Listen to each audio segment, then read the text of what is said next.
അങ്ങനെയാണ് ശരിക്കും പടച്ചവനോട് പ്രാർത്ഥിക്കേണ്ടതും കേട്ടോ. എനിക്കങ്ങനെ തോന്നിയിട്ടുണ്ട്. പലപ്പോഴും നമ്മുടെ പ്രാർത്ഥനകളൊക്കെ എന്താ? യാചനകളല്ലേ? അല്ലേ? യാചനകളല്ലേ? യാചിക്കാനൊന്നും അല്ലാതെ, ഒന്നും ചോദിക്കാൻ വേണ്ടിയല്ലാതെ വെറുതെ പടച്ചവൻ്റെ മുന്നിൽ കുറച്ച് നേരം ഇരുന്ന് നോക്കണ്ടോ, എന്തൊരു രസമായിരിക്കും എന്നറിയാം. പടച്ചവന് എന്തൊരു ഇഷ്ടമായിരിക്കും അത്. കാരണം പടച്ചവന് നമ്മുടെ ആവശ്യങ്ങളൊക്കെ അറിയാം. പടച്ചവനെ നമ്മുടെ ആവശ്യങ്ങളൊക്കെ അറിയാം. അത് പ്രത്യേകം പറയേണ്ട കാര്യമൊന്നുമില്ല. പക്ഷെ പടച്ചവൻ്റെ മുന്നിൽ ഒന്നും യാചിക്കുവാനല്ലാതെ വെറുതെ കുറച്ച് നേരം ഒന്നിരുന്ന് നോക്കണ്ടു. യാചന നിരോധിച്ചു എന്ന് പറഞ്ഞാൽ നമ്മുടെ ആരാധനാലയങ്ങളിലൊന്നും ആൾക്കാരുണ്ടാവില്ല. എല്ലാവരും എന്തിനാണ് വരുന്നത്? എന്തൊക്കെയോ യാചിക്കുവാനാണ്. യാചിക്കുവാനൊന്നുമല്ലാതെ, ചോദിക്കാനൊന്നുമല്ലാതെ പടച്ചവൻ്റെ മുന്നിൽ കുറച്ച് നേരം ഇങ്ങനെ ഇരുന്ന് നോക്കൂ. യൂനുസ് നബിയെക്കുറിച്ച് കേട്ടിട്ടില്ലേ? യോനേ പ്രവാചകൻ ബൈബിളിൽ. അദ്ദേഹം തിമിംഗലത്തിൻ്റെ ഉള്ളിലാണ് കുടുങ്ങിപ്പോയത്. തിമിംഗലം അദ്ദേഹത്തെ വിഴുങ്ങി. ആ തിമിംഗലത്തിൻ്റെ അകത്തിരുന്നിട്ട് അദ്ദേഹം പടച്ചവനോട് പ്രാർത്ഥിക്കുന്നതുണ്ട് ഖുർആനിൽ. എന്താണെന്നറിയോ? പടച്ചവനെ, ഞാൻ ഈ തിമിംഗലത്തിൻ്റെ ഉള്ളിലാണ്, എന്നെ രക്ഷിക്കണേ എന്നൊന്നുമല്ല. അതൊന്നും പറഞ്ഞിട്ടില്ല. പിന്നെന്താ പറഞ്ഞത്? ലാ ഇലാഹ ഇല്ല അൻത സുബ്ഹാനക് ഇന്നീ കുൻതു മിനൽ ളാലിമീൻ. എനിക്ക് തെറ്റുപറ്റിപ്പോയി, നീ പരിശുദ്ധനാണ്. അത് മതി. ബാക്കിയൊക്കെ പടച്ചവനറിയാം. ഈ ആളെവിടെയാണ് കിടക്കുന്നതെന്നും അയാൾക്ക് ഇപ്പം എന്താണ് ആവശ്യമെന്നും പടച്ചവനറിയാം. നമ്മുടെ ആവശ്യങ്ങളൊക്കെ പടച്ചവനറിയാം. വെറുതെ ഒന്നിനും വേണ്ടിയല്ലാതെ കുറച്ച് നേരം പടച്ചവനോട് ഇങ്ങനെ മിണ്ടി പറഞ്ഞിരുന്ന് നോക്കൂ. അതിന് ധ്യാനം എന്നാണ് പറയുക. ധ്യാനം. ഇതേപോലെ ഒന്നിനു വേണ്ടിയല്ലാതെ ഒരാൾ കുറച്ച് നേരം ഒന്ന് വിളിച്ച് സംസാരിച്ച് നോക്കൂ, അയാൾ ഞെട്ടും. അയാൾ ഞെട്ടിപ്പോവും. നമ്മൾ പറഞ്ഞു വന്നത് അതുതന്നെയായിരുന്നു കേട്ടോ. മനുഷ്യനെ അവർ പറയാത്തതിൽ നിന്ന് അവരെ തിരിച്ചറിയാനും അവർ പറയുന്നതിൻ്റെ അപ്പുറത്തുള്ള അവരുടെ ദുഃഖങ്ങളെ അറിയാനുമൊക്കെ സാധിക്കുന്നത് എപ്പോഴാണ്? ഒരു മനുഷ്യനോട് നമ്മൾ അത്രയും അടുത്ത് നിൽക്കുമ്പോഴാണ്. അല്ലെങ്കിൽ നമുക്ക് മനസ്സിലാവില്ല. ഹബീബായ തിരുനബിയുടെ ഒരു സംഭവമുണ്ട്. തിരുനബിക്ക് മനുഷ്യന്മാരെ നല്ലോണം മനസ്സിലാവുമായിരുന്നു. എല്ലാതരം മനുഷ്യന്മാരെയും മനസ്സിലാവുമായിരുന്നു. അതിൻ്റെ കാരണം എന്താണെന്നറിയോ? നബി അത്രയേറെ ദുഃഖിതനായിരുന്നു. ദുഃഖിതൻ എന്ന് പറഞ്ഞുകൂടാ, ദുഃഖങ്ങളിലൂടെ കടന്നുപോയ ഒരാളായിരുന്നു. ഒരു മനുഷ്യന് എന്തൊക്കെ ദുഃഖം കിട്ടും അതൊക്കെ കിട്ടിയിട്ടുണ്ട്. ഒരു മനുഷ്യന് താങ്ങാൻ പറ്റുന്നതിലേറെ സങ്കടം കിട്ടിയിട്ടുണ്ട്. അതെന്തിനായിരിക്കും? കാരണം ഈ ആൾക്ക് പടച്ചോൻ കൊടുക്കുന്ന മിഷന് അത്രയേറെ വലിയ മിഷനാണ്. മനുഷ്യന്മാരെ മുഴുവനും മനസ്സിലാകണം ഈ ആൾക്ക്. അങ്ങനെ ഒരു വലിയ മിഷനാണ് ഹബീബായ റസൂൽ സ്വല്ലല്ലാഹു അലൈഹി വസല്ലമയ്ക്ക് പടച്ചോൻ കൊടുക്കുന്നത്. അതുകൊണ്ട് പടച്ചോൻ ആദ്യം തന്നെ എന്താ കൊടുത്തത്? ദുഃഖങ്ങൾ. നമുക്കിപ്പോൾ വല്ല ദുഃഖമുണ്ടോ? അതിൻ്റെ അപ്പുറത്ത് എന്തോ ഒരു മിഷൻ പടച്ചോൻ നമുക്ക് വേണ്ടി കരുതി വെച്ചിട്ടുണ്ട്. അതാ നിങ്ങൾ കേട്ടിട്ടില്ലേ? നാലപ്പാട് എന്നൊരു കവിയില്ലേ നമുക്ക്? അദ്ദേഹത്തിൻ്റെ ഒരു കവിതയുണ്ട്. എങ്ങനെയാണെന്നറിയോ? ഉരുക്കിടുന്നു മിഴിനീരിലിട്ട് മുക്കുന്നു മുറ്റും ഭുവനൈക ശില്പി, മനുഷ്യഹൃത്താം കനകത്തെ ഏതോ പണിത്തരത്തിന് ഉപയുക്തമാക്കാൻ. ഇതൊരു രസമുള്ള കവിതയാണ്. എന്താ പറയണമെന്നറിയോ? ഉരുക്കിടുന്നു മിഴിനീരിലിട്ട് മുക്കുന്നു മുറ്റും ഭുവനൈക ശില്പി. പഠിച്ചോനെ, നമ്മളെ സങ്കടത്തിലിട്ടിട്ട് മുക്കുന്നു, ഉരുക്കുന്നു. എന്തിനാ ഉരുക്കുന്നത്? എന്തിനാ ഒരു സ്വർണം ഉരുക്കുന്നത്? എന്തിനാ? സ്വർണത്തിൻ്റെ കട്ട ഒരാളും കഴുത്തിൽ തൂക്കിയിടൂല. ഉരുക്കിയിട്ട് അത് ആഭരണമാക്കി മാറ്റാൻ വേണ്ടിയിട്ടാണ്. ആഭരണമാക്കിയാലേ ആളുകളത് ഉപയോഗിക്കുള്ളൂ. അല്ല സ്വർണത്തിൻ്റെ കട്ടകൾ ആരും കഴുത്തിലും കാതിലൊന്നും ഇടില്ലല്ലോ. അതാണ് ഈ കവിത പറയണ. ഉരുക്കിടുന്നു മിഴിനീരിലിട്ട് മുക്കുന്നു മുറ്റും ഭുവനൈക ശില്പി. എന്തിനാ? മനുഷ്യഹൃത്താം കനകത്തെ ഏതോ പണിത്തരത്തിന് ഉപയുക്തമാക്കാൻ. സങ്കടങ്ങൾ എന്തിനാ? ഉരുക്കുകയാണ്. നമ്മൾ കൊല്ലൻ്റെ അടുത്തേക്ക് ഒരു കത്തി കൊണ്ടുപോയിട്ട് പറയാ, ഇതൊന്ന് മൂർച്ച കൂട്ടണേ എന്ന് പറഞ്ഞ് അയാളതവിടെ വെച്ച് അത് തീയിലേക്കിട്ട് പഴുപ്പിക്കുകയോ പഴുത്ത് ചുവന്നതിന് ശേഷം അത് പുറത്തേക്കെടുത്ത് അടിച്ചടിച്ച് പിന്നെയും പരുവപ്പെടുത്തി ഒരുപാട് നേരം അതിനെ മർദ്ദിച്ച് അവസാന വെള്ളത്തിൽ മുക്കിയിട്ട് ഇങ്ങനെ എടുക്കുമ്പോൾ അതിനുണ്ടാകുന്നൊരു തിളക്കമുണ്ട്. ഇദ്ദേഹം ഒന്നും ചെയ്തില്ല. ആ കത്തിക്ക് മൂർച്ച ഉണ്ടാവുമോ? ഉണ്ടാവുമോ? മൂർച്ച ഉണ്ടാവില്ല. എപ്പോഴാണ് നമ്മൾക്ക് മൂർച്ച വന്നത്? സന്തോഷത്തിൽ നിന്നാണോ? സങ്കടങ്ങളിൽ നിന്ന്. എന്തിനാ സങ്കടം? ജീവിതം എന്താണെന്ന് പഠിക്കാൻ. എന്താണ് സങ്കടങ്ങൾ? പഠിച്ചോൻ തരുന്ന ശരിക്കുള്ള സ്കൂളാണ്. അവിടെ നിന്നാണ് എല്ലാം പഠിച്ചത്. നമ്മൾ ജീവിതത്തിൽ അനുഭവിച്ച ഏറ്റവും വലിയ സന്തോഷത്തിൽ നിന്ന് പോലും നമ്മൾ കാര്യമായിട്ടൊന്നും പഠിച്ചിട്ടുണ്ടാവില്ല. പക്ഷെ നമ്മൾ ജീവിതത്തിൽ അനുഭവിച്ച ഏറ്റവും ചെറിയ സങ്കടത്തിൽ നിന്ന് പോലും നമ്മൾ കുറേ കാര്യങ്ങൾ പഠിച്ചിട്ടുണ്ടാവും. നമുക്ക് മനുഷ്യന്മാരെ ചിലരെ മനസ്സിലായിട്ടുണ്ടാവും. ഒറ്റക്ക് നിൽക്കാൻ പഠിച്ചിട്ടുണ്ട് നമ്മൾ. കരുത്തോടെ മുന്നോട്ട് പോകാൻ പഠിച്ചതേ സന്തോഷങ്ങളിൽ നിന്നല്ല, അതൊക്കെ പിന്നെ വന്നതാ. ഹാജറ ബീവി കുറേ ഓടിയതിന് ശേഷമാണ് സംസം കിട്ടിയത്. നമുക്കും അങ്ങനെ തന്നെ. സംസം ഉണ്ട്, പക്ഷെ പെട്ടെന്നൊന്നും കിട്ടില്ല. ഒരുപാട് ഓടണം. ആ ഓട്ടത്തിന് പോലും എന്താ പറയുക? ഹജ്ജിലും ഉംറയിലുമുണ്ട് ആ ഓട്ടം. അതിന് സഅയ് എന്നാണ് പറയുക. പണ്ട് ഹാജറ ബീവി എബ്രഹാം പ്രവാചകൻ അലൈഹിസ്സലാമിൻ്റെ പ്രിയപ്പെട്ടവളായ ഹാജറ ബീവി ഓടിയ ആ സ്ഥലത്ത് ഇന്ന് ഹജ്ജിലും ഉംറയ്ക്കും വരുന്ന ആളുകൾ ഓടണം. സ്ത്രീകൾ ഓടണ്ട. ലോകത്തുള്ള സകലമാന സ്ത്രീകൾക്കും വേണ്ടി അന്നൊരാൾ അവിടെ ഓടിയിട്ടുണ്ട്. അതുകൊണ്ട് സ്ത്രീകൾ ഓടണ്ട, പുരുഷന്മാർ ഓടിയാൽ മതി. ഓട്ടമാണോയെന്ന് ചോദിച്ചാൽ ഓട്ടമല്ല, നടത്തമാണോയെന്ന് ചോദിച്ചാൽ നടത്തമല്ല. അങ്ങനൊരു ഓട്ടമാണ്. അതിനെക്കുറിച്ച് മലയാളത്തിലെ പാട്ടുകാരൻ ഷഹബാസ് അമനൊരിക്കൽ പറഞ്ഞ്, അദ്ദേഹം ഉംറയ്ക്ക് പോയ സമയത്ത് ഇത് കാണുക. ഓട്ടമാണോയെന്ന് വെച്ചാൽ ഓട്ടമല്ല, നടത്തമാണോയെന്ന് വെച്ചാൽ നടത്തമല്ല. അതിങ്ങനെ കണ്ടു നിൽക്കുമ്പോൾ അദ്ദേഹം പറയുക, ഇത് ഞാൻ എവിടെയോ കണ്ടിട്ടുണ്ടല്ലോ, ഇത് ഞാൻ എവിടെയോ കണ്ടിട്ടുണ്ട്. അദ്ദേഹം ഒരുപാട് ആലോചിച്ചിട്ട് അത് ഡിറ്റക്റ്റ് ചെയ്തു. എന്നിട്ട് അദ്ദേഹം പറയണത് എന്താണെന്നറിയോ? ഇതെനിക്ക് ഓർമ്മയുണ്ട്. ഇത് തൊട്ടിലിൽ ഇട്ട കുഞ്ഞിനും അടുപ്പത്ത് വെച്ച കഞ്ഞിക്കലത്തിനും ഇടയിലൂടെ എൻ്റെ ഉമ്മ ഓടിയ ഓട്ടമാണ്. ഓട്ടമാണോ എന്ന് ചോദിച്ചാൽ ഓട്ടമല്ല, നടത്തമാണോ എന്ന് ചോദിച്ചാൽ നടത്തവുമല്ല. അത് ഇവിടെ കുട്ടികൾ കരയുന്നില്ലേ? ഇല്ലേ? അത് ഈ പ്രസംഗത്തിൻ്റെ ഭാഗമാണ് എന്ന് വിചാരിച്ചാൽ മതി കേട്ടോ. അത് ശല്യമായിട്ടോ കോലാഹലമായിട്ടോ ഒരിക്കലും വിചാരിക്കരുത്. കാരണം ആ ഉമ്മ അനുഭവിക്കുന്നൊരു പ്രയാസമുണ്ട് അതിൻ്റെ പേരിൽ.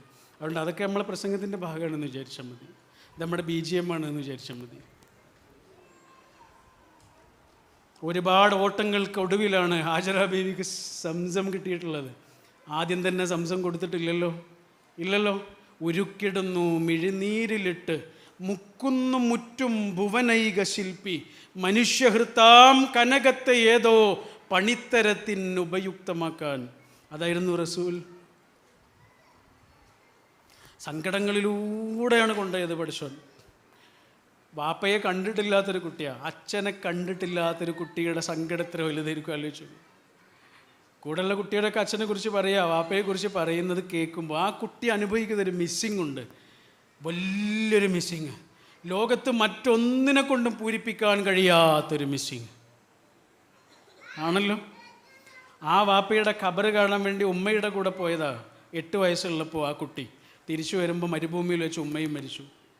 വാപ്പയും ഉമ്മയും ഇല്ലാതെ വളർന്ന കുട്ടിയാണ്. എത്ര ചെറിയ പ്രായത്തിലാണ്.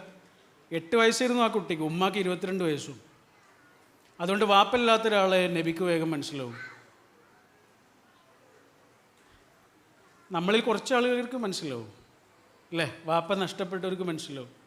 എനിക്കത് ആ സങ്കടം എന്താണെന്ന് മനസ്സിലായത് 2015 ജൂൺ മാസം 12-നാണ്. ഉപ്പല്ലാതാകുക എന്ന് പറഞ്ഞാൽ എന്താണെന്ന് മനസ്സിലായത്. ഉമ്മല്ലാതാകുന്ന ഒരാളുടെ സങ്കടം എന്താണെന്ന് റസൂലിനറിയാം. കാരണം റസൂൽ അത് അനുഭവിച്ചിട്ടുണ്ട്. നമ്മളിൽ പലർക്കും അറിയായിരിക്കും. എനിക്കത് മനസ്സിലായത് 2013 ഓഗസ്റ്റ് 28-നാണ്. ഉമ്മല്ലാതാവുക എന്ന് പറഞ്ഞാൽ എന്താണ്? ഒരു യാത്രയൊക്കെ കഴിഞ്ഞ് നാട്ടിലേക്ക് തിരിച്ചു വരുമ്പോഴാണ് ഇങ്ങനെ ആലോചിക്കും. വേഗം ചെന്ന് ഉമ്മയുടെ അടുത്ത് പോകുക അല്ലെങ്കിൽ വാപ്പയുടെ അടുത്ത് പോകുക എന്നൊക്കെ പറയുന്നൊരു അനുഭവം ഉണ്ടല്ലോ. അതില്ലാതാകുമ്പോഴേ ഉമ്മ അസ്സലാമു അലൈക്കും എന്ന് പറഞ്ഞിട്ട് കയറിച്ചെല്ലാൻ ഒരാളില്ലാതാവുക എന്ന് പറഞ്ഞാലേ അത് അനുഭവിച്ചെന്നെ അറിയണം. ഇടയ്ക്ക് വാപ്പയുടെ ഉമ്മയുടെയും ഖബറ് കാണാൻ പോകുമ്പോൾ അടുത്തടുത്താണ് ഖബറ്.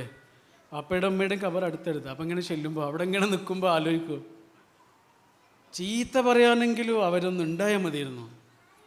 വഴക്കൊക്കെ പറഞ്ഞോട്ടെ, ലോകത്ത് എവിടെയെങ്കിലും ഒന്ന് ഉണ്ടായാൽ മതിയായിരുന്നു. ഇല്ലാതാവുമ്പോഴാണ് മനസ്സിലാവുക. ഇതാർക്ക് മനസ്സിലാവും? റസൂലിന് മനസ്സിലായി. അതുകൊണ്ട് ഉമ്മല്ലാത്ത ഒരാളുടെ സങ്കടം പറയുമ്പോൾ റസൂലിനത് മനസ്സിലാവും. ഗുരു നിത്യചൈതന്യതൊക്കെ പറയുന്നുണ്ട്, അദ്ദേഹത്തിൻ്റെ ഒരു സുഹൃത്ത് അദ്ദേഹത്തിൻ്റെ അടുത്ത് വന്നേ, അമ്മ മരിച്ച ദിവസമാണ് വന്ന്. അമ്മ മരിച്ച ദുഃഖമൊക്കെ ഗുരുവിൻ്റെ അടുത്ത് വന്നു. ഗുരുവിനെ കെട്ടിപ്പിടിച്ച് കുറേ നേരം കരഞ്ഞു. കുറേ സമയമായിട്ട് ഇയാൾ തിരിച്ചു പോകുന്നില്ല. അപ്പോൾ ഗുരു ചോദിച്ചു, എന്തേ പോകുന്നില്ലേ, വീട്ടിലേക്ക് പോകുന്നില്ലേ എന്ന് ചോദിച്ചു. അപ്പോൾ ഇയാൾ പറഞ്ഞു, ഏത് വീട്? അമ്മയില്ലാത്ത വീടൊരു വീടാണോ? അതൊരു കെട്ടിടമല്ലേ എന്ന് ചോദിച്ചു. ഭാര്യ മരിച്ച ഒരാളുടെ ദുഃഖം നബിക്ക് മനസ്സിലാവും. കാരണം നബിയുടെ ഭാര്യ നബിയുടെ കൺമുന്നിൽ വെച്ച് മരിച്ചു പോയിട്ടുണ്ട്. മക്കൾ മരിച്ചു പോയ ഒരാളുടെ ദുഃഖം എന്താണെന്ന് നബിക്ക് മനസ്സിലാവും. കാരണം നബിയുടെ കൺമുന്നിൽ വെച്ച് മക്കൾ മരിച്ചിട്ടുണ്ട്. ഒരു ചേച്ചിയില്ലാത്ത ഒരാളുടെ, ഇത്താത്ത ഇല്ലാത്ത ഒരാളുടെ, അനിയനില്ലാത്ത ഒരാളുടെ, വീടില്ലാത്ത ഒരാളുടെ ദുഃഖം എന്താണ് എന്ന് നബിക്ക് മനസ്സിലാവും. കാരണം എന്താ? ഉരുക്കിടുന്നു മിഴിനീരിലിട്ട് മുക്കുന്നു മുറ്റും ഭുവനൈക ശില്പി മനുഷ്യകൃത്താം കനകത്തെ ഏതോ പണിത്തരത്തിനുപയുക്തമാക്കാൻ. നബിക്ക് കൊടുക്കുന്ന മിഷൻ അതാണ്. മനുഷ്യർ വളരെ കുറച്ചേ പറയുന്നുള്ളൂ, ബാക്കിയൊക്കെ നമ്മൾ വായിച്ചെടുക്കേണ്ടതാണ്. എന്താണെന്നറിയില്ല, ഈ മാസം വല്ലാത്ത വേദനയും തളർച്ചയുമുണ്ട് എന്ന് അവൾ നമ്മളോട് വന്ന് പറയുമ്പോൾ അവൾക്ക് വേണ്ടത് വേദനക്കുള്ള മരുന്നല്ല. അതായിരുന്നുവെങ്കിൽ അവൾക്ക് മെഡിക്കൽ ഷോപ്പിൽ ചെന്ന് പറഞ്ഞാൽ മതിയായിരുന്നു. നമ്മുടെ അടുത്ത് വന്നത് എന്തിനായിരുന്നു? വേറെ എന്തിനോ ആയിരുന്നു. മനുഷ്യന്മാർ വളരെ കുറച്ചേ പറയുന്നുള്ളൂ, നമ്മൾ മനുഷ്യരെ വളരെ കുറച്ചേ അറിയുന്നുള്ളൂ.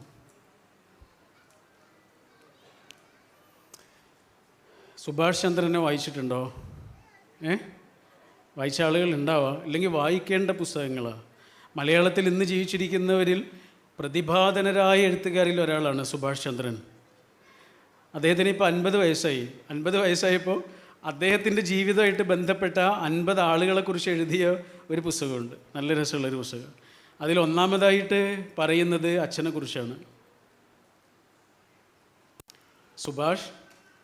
സുഭാഷ് ചന്ദ്രൻ. ശരിക്കും എന്താണ് ആ പേരിൻ്റെ പിന്നിൽ നിന്നറിയോ? അച്ഛൻ ഈ കുട്ടിക്കിട്ട പേര് സുരേഷ് എന്നായിരുന്നു. അങ്ങനെ സ്കൂളിൽ ചേർക്കാൻ പോയപ്പോൾ അവൻ പറഞ്ഞു, എനിക്ക് സുരേഷ് വേണ്ട, എനിക്ക് സുഭാഷ് ചന്ദ്ര ബോസ് മതിയെന്ന്. കാരണം വീടിൻ്റെ പൂമുഖത്ത് കുറേ ആൾക്കാരുടെ ചിത്രം തൂക്കിയിട്ടിട്ടുണ്ട്. അതിൽ കാണാൻ നല്ല മൊഞ്ചുള്ള ഒരാളുണ്ട്, പട്ടാള വേഷമൊക്കെ ധരിച്ചിട്ടുള്ള സുമുഖനായ ഒരു ചെറുപ്പക്കാരനുണ്ട്, ഒരു ചിത്രമുണ്ട്, അയാളുടെ പേര് മതി, സുഭാഷ് ചന്ദ്ര ബോസ്. അപ്പോൾ മാഷ് പറഞ്ഞു, സുഭാഷ് ചന്ദ്രൻ മതി, ബോസൊക്കെ വലിയ കുട്ടിയാകുമ്പോൾ ആയാൽ മതി എന്ന് പറഞ്ഞു. അങ്ങനെ കിട്ടിയ പേരാണ് സുഭാഷ് ചന്ദ്രൻ. അച്ഛനെക്കുറിച്ച് പറയുന്നത് എന്താണെന്നറിയോ? അച്ഛനൊരു കമ്പനിയിൽ ജോലി ചെയ്യുന്ന ആളാണ്. അപ്പോൾ സ്വാഭാവികമായിട്ടും കുട്ടികളൊക്കെ എന്താ പറയുക, മക്കൾ അച്ഛൻ്റെ കമ്പനി എന്നല്ലേ പറയുക, അല്ലേ? അപ്പൻ്റെ ഓഫീസ്, അച്ഛൻ്റെ ഓഫീസ്, ഉമ്മയുടെ ഓഫീസ് എന്നൊക്കെയല്ലേ പറയാം. അപ്പോൾ സ്വാഭാവികമായിട്ടും കുട്ടികൾ എന്താ പറയുക, അച്ഛൻ്റെ കമ്പനി, അച്ഛൻ്റെ കമ്പനി, അച്ഛൻ്റെ കമ്പനി എന്ന് എത്രയോ കാലമായിട്ട് ഇവൻ കേൾക്കുന്നുണ്ട്, ജനിച്ചത് മുതൽ കേൾക്കുന്നുണ്ട്. പക്ഷേ ഇവൻ അതുവരെ കണ്ടിട്ടില്ല, അച്ഛൻ്റെ കമ്പനി കണ്ടിട്ടില്ല. കാണാൻ അവന് വല്ലാത്ത ആഗ്രഹമുണ്ട്. 6 വയസ്സുള്ള സമയത്ത് അവന് കാണാനുള്ള കലശലായ ആഗ്രഹമുള്ളൊരു സമയത്ത് ഒരു ദിവസം അവൻ്റെ ചേട്ടൻ വന്നിട്ട് പറഞ്ഞു, നിനക്ക് അച്ഛൻ്റെ കമ്പനി കാണണ്ടേ? ആ, അച്ഛൻ്റെ കമ്പനി കാണണം, ഞാൻ നിന്നെ കൊണ്ടുപോകാം. പക്ഷേ സൈക്കിൾ വാടകയ്ക്ക് എടുക്കണം. സൈക്കിൾ വാടകയ്ക്ക് എടുക്കണമെങ്കിൽ 50 വയസ്സ് വേണം. നീ അമ്മയുടെ കയ്യിൽ നിന്ന് 50 വയസ്സ് ഒപ്പിച്ചാൽ ഞാൻ സൈക്കിൾ വാടകയ്ക്ക് എടുത്തിട്ട് നിന്നെ അച്ഛൻ്റെ കമ്പനി കാണിച്ചു തരാം എന്ന് ചേട്ടൻ കൃഷ്ണൻ പറഞ്ഞു. അച്ഛൻ നല്ല കമ്മ്യൂണിസ്റ്റുകാരനായിരുന്നു. അതുകൊണ്ട് സഖാവ് പി കൃഷ്ണപിള്ളയുടെ പേരിട്ടതാ കൃഷ്ണപിള്ള. ഈ കൃഷ്ണപിള്ളയുണ്ടല്ലോ, 15 വയസ്സുള്ള കൃഷ്ണപിള്ള SSLC തോറ്റ് നിൽക്കുകയാണ്. അതുകൊണ്ട് അവൻ ചോദിച്ചാൽ അമ്മ പൈസ കൊടുക്കില്ല. അതുകൊണ്ട് അനിയനെ മെല്ലെ പറഞ്ഞു വിടുകയാണ്. അങ്ങനെ അനുജൻ 50 പൈസയൊക്കെ ഒപ്പിച്ച് സൈക്കിളിൽ 2 പേരും അച്ഛൻ്റെ കമ്പനി കാണാൻ പോയി. കമ്പനിയിലെത്തിയ പാടെ ഈ 6 വയസ്സുള്ള സുഭാഷില്ലേ, ഇവൻ അച്ഛനെ തിരയുക. ആ കമ്പനിയിൽ എവിടെയും അവൻ്റെ അച്ഛനെ കാണുന്നില്ല. കാരണം അവൻ്റെ അച്ഛൻ രാവിലെ ഇറങ്ങുമ്പോഴും വൈകിട്ട് തിരിച്ചു വരുമ്പോഴും അച്ഛൻ ഉടുക്കാറുള്ളത് വെളുത്ത ഷർട്ടും വെളുത്ത തുണിയുമാണ്. അതുകൊണ്ട് വെള്ളയും ഉടുത്തിട്ടുള്ള അച്ഛനെയാണ് അവൻ തിരയുന്നത്. പക്ഷെ അവിടെയുള്ള മുഴുവൻ ആളുകൾ ഉടുത്തിട്ടുള്ളത് പച്ചയുമാണ്. അവരൊക്കെ മുഷിഞ്ഞ വസ്ത്രമാണ്, പെട്ടെന്ന് അഴുക്കറിയാത്ത രീതിയിലുള്ള വസ്ത്രമാണ്, പച്ചയും അല്ലേ. ആ വസ്ത്രത്തിലാണ് എല്ലാവരും, ആ യൂണിഫോമിലുള്ളത്. അപ്പോഴാണ് ഇവൻ പറയുക, ഒരാൾ എന്നെ വന്ന് ഇങ്ങനെ തലോടി, അയാളുടെ ഒരു കൈവിരൽ മുറിഞ്ഞു പോയിരുന്നു. മുറിഞ്ഞ കൈവിരലുള്ള ഒരു കൈത്തലം എന്നെ വന്ന് പതുക്കെ ഇങ്ങനെ തലോടി. നോക്കുമ്പോൾ അച്ഛൻ കമ്പനിയുടെ മെഷീനിൽ കുടുങ്ങിയിട്ട് അച്ഛൻ്റെ ഒരു കൈവിരൽ എന്നോ മുറിഞ്ഞു പോയിട്ടുണ്ട്. നോക്കുമ്പോൾ അച്ഛൻ വെള്ളയുമല്ല, പച്ചയും. അപ്പോൾ ഈ കുട്ടി നേരിയ സങ്കടത്തോടെയാണെങ്കിലും അച്ഛനോട് പറഞ്ഞു, സാധാരണ അച്ഛൻ അവന് അലൂമിനിയത്തിൻ്റെ കമ്പനിയാണ്, അവിടെ നിന്ന് എന്തോ പൊടിയൊക്കെ കൊണ്ടുവന്ന് കൊടുക്കാറുണ്ട്, അലൂമിനിയത്തിൻ്റെ വെള്ള കളറുള്ള പൊടി. അപ്പോൾ ഇവൻ ആ കൗതുകത്തോടെ അച്ഛനോട് ചോദിച്ചു, അച്ഛാ എനിക്ക് കുറച്ച് പൊടി തരുമോ? അപ്പോൾ അച്ഛന് അവനോട് പറയാ, മിണ്ടരുത് എന്ന് പറഞ്ഞു. കാരണം അച്ഛൻ ആരെയോ പേടിക്കുന്ന ഒരച്ഛൻ, അത്രയേറെ ആളുകളിൽ നിന്ന് തിരിച്ചറിയപ്പെടാതെ പോകുന്ന ഒരച്ഛൻ, അതാ കുട്ടിയെ വല്ലാതെ സങ്കടത്തിലാഴ്ത്തി. അവനൊരിക്കലും പ്രതീക്ഷിച്ചിട്ടില്ല, അവനങ്ങോട്ട് പോകേണ്ടില്ലായിരുന്നു എന്നാണ് തോന്നിയത്. തിരിച്ച് അവൻ വരുമ്പോൾ ചേട്ടൻ്റെ സൈക്കിളിൻ്റെ പിന്നാമ്പുറത്തിരുന്നിട്ട് അവൻ 2 കാര്യങ്ങൾ തീരുമാനിച്ചു. 1, ആരെയും പേടിക്കുന്ന ജോലി ചെയ്യൂല എന്ന്. 2, ആരെയും പേടിപ്പിക്കുന്ന ജോലിയും ചെയ്യൂല. പിന്നെ അവൻ ഒരു കാര്യം കൂടി തീരുമാനിച്ചു, ആയിരക്കണക്കിന് ആളുകൾ നിൽക്കുന്ന ഒരു സ്ഥലത്തും എന്നെ പ്രത്യേകമായി തിരിച്ചറിയുന്ന ഒരു ജോലിയെ ഞാൻ ചെയ്യൂ. പക്ഷേ ആ അച്ഛനെ കുറിച്ച് വായിച്ചപ്പോഴേ ഭയങ്കര സങ്കടമായി. ശരിക്കും അപ്പം മനസ്സിൽ വന്നത് ആരാണെന്നറിയോ? പ്രവാസികളായ അച്ഛന്മാരാ. ശരിക്കും അങ്ങനെയല്ലേ?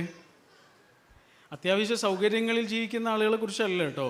അവരും കടന്നു വന്നത് ഈ സൗകര്യങ്ങളിലൂടെ ഒന്നും ആവില്ല. എന്നോട് നേരത്തെ ഒരാൾ പറഞ്ഞതാ, ഓലപ്പുരയേക്കാളും ചെറിയ വീടായിരുന്നു ഉണ്ടായിരുന്നത്. ഒരു നല്ല വീടുണ്ടായിരുന്നെങ്കിൽ ഇങ്ങോട്ട് വരൂലായിരുന്നു. ഓലപ്പുരയേക്കാളും താഴ്ന്ന രീതിയിലുള്ള ഷീറ്റ് കൊണ്ട് വലിച്ചു കെട്ടിയ വീട്ടിൽ താമസിച്ച ഒരാളായിരുന്നു അദ്ദേഹം.